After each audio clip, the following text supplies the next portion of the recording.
어쩜 이렇게 시간이 안 가는지 정말 버스 안에서 고인 이불 속에서 고인은 언제나 너에게 고인. Assalamualaikum warahmatullahi wabarakatuh. Saya Silka Afina Sali dengan NIM 221666017 dari Prodi Sistem Informasi. Di sini saya akan menjelaskan mengenai pengolahan data mining menggunakan metode CRISP-DM dari mata kuliah Analisis dan Visualisasi Data. Jadi, step atau langkah dari CRISP-DM tersebut antara lain yang pertama, data, yang kedua, basis understanding, yang ketiga, data understanding, yang keempat, data preparation, yang kelima, modeling, yang keenam, evaluation, dan yang terakhir ada deployment. Yang pertama, data, pengolahan data penyakit jantung menggunakan clustering. Metode yang digunakan adalah Cummins. Terdapat atribut berupa berat badan, kolesterol, gender, dan asam urat. Yang kedua, business understanding, membuat program pengelolaan berat badan dan kolesterol bagi pelanggan asuransi kesehatan. Membuat data penyebab pertumbuhan penyakit jantung koroner berupa korelasi antara berat badan, jenis kelamin, kolesterol, dan asam urat. Melakukan pengelompokan pelanggan sesuai tingkat risiko terkena penyakit jantung koroner. Mencari jumlah kelompok atau klaster yang paling optimal untuk pelanggan asuransi kesehatan. Operasi penentuan tarif asuransi, persiapan budget untuk klaim pelanggan asuransi, implementasi berbagai program lainnya untuk meningkatkan kesehatan pelanggan, meningkatkan efisiensi program asuransi, mengurangi klaim, dan meningkatkan kesehatan pelanggan secara keseluruhan. Jadi step yang ketiga ada data understanding. Kita harus mengumpulkan data terkait pelanggan asuransi kesehatan, termasuk informasi berat badan, jenis kelamin, kadar kolesterol, dan asam urat. Lalu mengeksplorasi data secara keseluruhan untuk mendapatkan gambaran awal. Kita melihat dari statistik deskriptif untuk variabel-variabel kunci seperti berat badan, jenis kelamin, kadar kolesterol, dan asam urat. Memahami signifikansi variabel-variabel tersebut terhadap pertumbuhan penyakit jantung koroner. Berikut adalah statistik data dari pelanggan asuransi sebanyak 256 record. Langkah yang keempat ada data preparation. Kita akan mengidentifikasi dan menangani nilai yang hilang pada setiap variabel. Pengisian nilai yang hilang atau penghapusan dari kolom akan menggunakan operator replace missing value. Lalu kita akan mengganti variabel gender menjadi perempuan sama dengan 0, laki-laki sama dengan 1 dengan operator map. Lalu kita akan menyaring dan memanipulasi data dalam suatu dataset berdasarkan kriteria tertentu menggunakan operator filter examples. Lalu kita akan menggunakan read CSV untuk menyimpan data dengan nama serangan jantung dan read CSV untuk membaca data tersebut.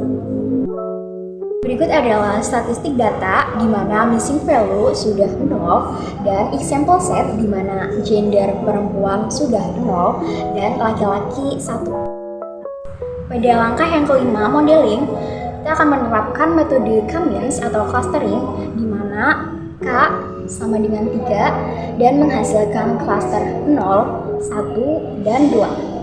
Lalu menggunakan operator read CSV untuk menyimpan data dengan nama jantung cluster dan read CSV untuk membaca data tersebut.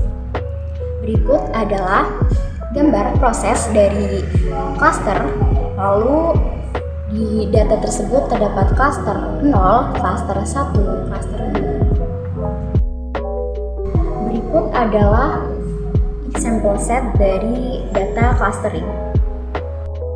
Pada langkah ke-6 ada evaluation, di mana hasil dari pengolahan data menggunakan Cummins dapat dilihat dari performance.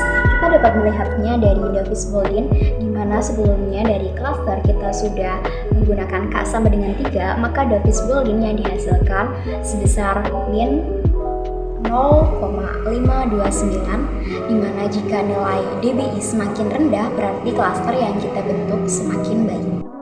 Selanjutnya pada correlation matrix, nilai gender sebesar 0,199, berat badan sebesar 0,843, dan kolesterol sebesar 0,843 memiliki nilai korelasi positif yang artinya mempunyai hubungan erat dengan penyakit jantung koroner. Sedangkan nilai correlation pada asam urat sebesar min 0,047 mempunyai korelasi negatif sehingga tidak memiliki hubungan erat dengan penyakit jantung koroner. Langkah terakhir ada deployment, di mana kita dapat menerapkan pengelompokan pelanggan berdasarkan tingkat risiko yang telah ditentukan. Pastikan bahwa metode cluster yang dipilih telah diimplementasikan dengan baik dan memberikan hasil yang relevan. Sesuaikan tarif asuransi berdasarkan pengelompokan pelanggan. Pelanggan dengan risiko mengidap penyakit jantung koroner dapat dikenakan tarif yang lebih tinggi, sementara pelanggan dengan risiko rendah dapat mendapatkan insentif atau diskon. Lalu kita juga harus selalu beradaptasi dengan perubahan dalam data dan dinamika pasar asuransi kesehatan. Perbaiki dan perbarui program secara berkala sesuai dengan hasil pemantauan dan umpan balik dari pengguna asuransi kesehatan. Berikut adalah visualisasi data dari berat badan, kolesterol, asam urat, dan gender dari pelanggan asuransi kesehatan. Berikut adalah proses atau cara-cara yang dapat kita lakukan untuk mengolah data minim menggunakan aplikasi RapidMiner.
Sekian presentasi dari saya akhiri. Wassalamualaikum warahmatullahi wabarakatuh.